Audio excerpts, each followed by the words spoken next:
Hello विद्यार्थियों, मैं मनीष। आज मैं लेकर आया हूँ असाइनमेंट 5 कक्षा 12वीं विषय रसायन शास्त्र। अगर वीडियो अच्छा लगे तो लाइक करें, शेयर करें और सब्सक्राइब करें और साथ ही बेल आइकॉन को भी प्रेस कीजिए। इस विषय का पीडीएफ नोट टेलीग्राम चैनल पर उपलब्ध है, वहाँ पर जाकर देख सकते हैं। टेलीग्राम चैनल का लिंक मैंने डिस्क्रिप्शन बॉक्स पर दिया है। इस रसायन शास्त्र असाइनमेंट में दिए गए सभी प्रश्नों को मैं अच्छी तरीके से समझाने वाला हूं, तो समझते हुए अपने असाइनमेंट को पूरा करें ताकि बोर्ड एग्ज़ाम का भी तैयारी होते रहे, ताकि कोई भी क्वेश्चन आए बोर्ड एग्ज़ाम में उसका प्रिपरेशन अच्छी तरीके से हो सके। तो प्रश्न क्रमांक पहला है, कार्बन हैलोजन आबंध की प्रकृति को समझाइए। तो इसके लिए उत्तर है, कार्बन हैलोजन बंध में हैलोजन की विद्युत ऋणात्मकता अधिक, कार्बन की विद्युत ऋणात्मकता कम होती है। कार्बन पर आंशिक धन आवेश और हैलोजन पर आंशिक ऋण आवेश आ जाता है, जिससे इसकी प्रकृति क्या हो जाती है, ध्रुवीय हो जाती है। हैलोजन में फ्लोरीन का आकार सबसे छोटा और आयोडीन का आकार सबसे बड़ा होता है। अगला क्वेश्चन है, खराश प्रभाव एंटी मार्कोनिकॉफ क्या है।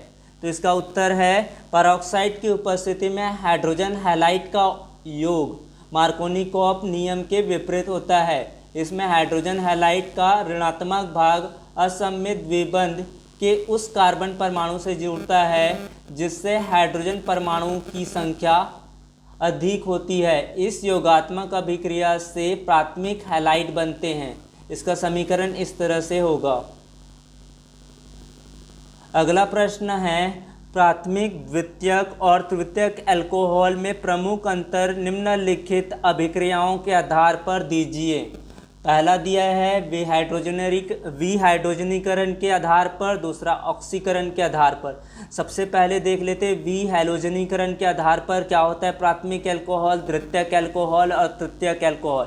तो प्राथमिक अल्कोहल में क्या होता है, प्राथमिक अल्कोहल को कॉपर के साथ 300 डिग्री सेल्सियस पर ताप पर गर्म करने पर एल्डिहाइड और H2 देता है, जबकि द्वितीयक अल्कोहल में कॉपर के साथ 300 डिग्री सेल्सियस ताप पर गर्म करने से कीटोन और H2 देता है, जबकि तृतीयक अल्कोहल में कॉपर के साथ 300 डिग्री सेल्सियस ताप पर गर्म करने से एल्कीन और H2O देता है। अगर ऑक्सीकरण की बात करें प्राथमिक अल्कोहल के लिए, तो प्राथमिक अल्कोहल ऑक्सीकरण से पहले एल्डिहाइड और बाद में समान कार्बन युक्त अम्ल देते हैं, जबकि द्वितीयक अल्कोहल ऑक्सीकरण पर पहले का समान कार्बन वाले कीटोन फिर कठिनाई से ऑक्सीकृत होकर कम कार्बन युक्त अम्ल देते हैं, जबकि तृतीयक अल्कोहल ऑक्सीकृत होकर अम्ल एवं कीटोन का मिश्रण बनाते हैं, जिससे कार्बन परमाणुओं की संख्या मूल यौगिक से कम हो जाती है। इस तरह से इसके समीकरण को भी बता सकते हैं। अगला प्रश्न है, विलियमसन की अविरल इथरीकरण विधि का केवल समीकरण देना है। तो अल्कोहल को H2SO4 के साथ रिएक्ट कराते तो बनता है एथिल हाइड्रोजन सल्फेट बनता है, और एथिल हाइड्रोजन सल्फेट को पुनः जब गर्म करते हैं तो क्या बनता है, डाई एथिल ईथर का निर्माण होता है।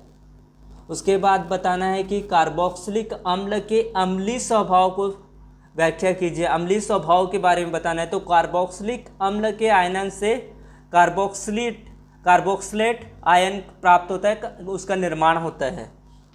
कार्बोक्सिलेट आयन में भी अनुनाद के द्वारा अवियोजित अम्ल की तुलना में अधिक स्थायित्व प्राप्त करता है, क्योंकि यह दो एक समान अनुनादी संरचनाओं 3 और 4 का अनुनाद संकर होता है। अतः उपयुक्त साम्य दाईं ओर विस्थापित हो जाती है और कार्बोक्सिलिक अम्ल अम्लीय स्वभाव को प्रदर्शित करने लगता है। इस तरह से इसके अनुनादी संरचना को बना सकते हैं।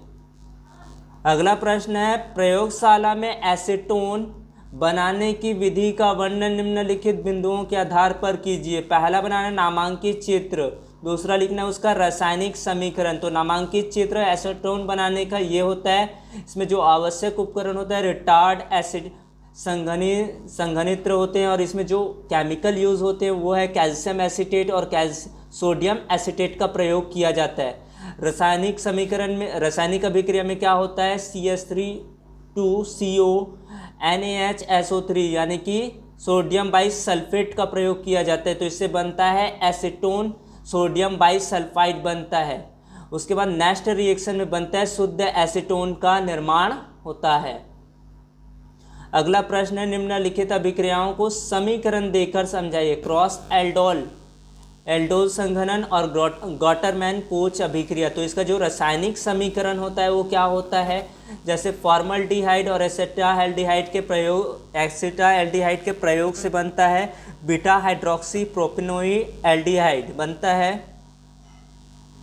चूंकि इस यौगिक में अभी भी 2 हाइड्रोजन परमाणु हैं, अतः पुनः 2 फॉर्मल्डिहाइड के अणु से यह क्रिया कर लेता है और बन जाता है, इस तरह का रिएक्शन होता है। फिर गॉटरमैन कोच एल्डिहाइड संश्लेषण, CO और HCl के मिश्रण को निर्जल ACl3 और CuCl के अल्पभाग की उपस्थिति में उच्च दाब पर गर्म करने पर बेंजीन ईथर विलयन में प्रवाहित करने पर C6H5CHO बनता है, यानी कि बेंजल्डिहाइड बनता है। इस तरह से मैंने पूरे असाइनमेंट को अच्छी तरीके से समझाया है। अगर वीडियो अच्छा लगे तो लाइक सब्सक्राइब अवश्य करें, ताकि आने वाले दिनों में मैं अच्छे से अच्छे वीडियो लाता ही रहूं। Thank you.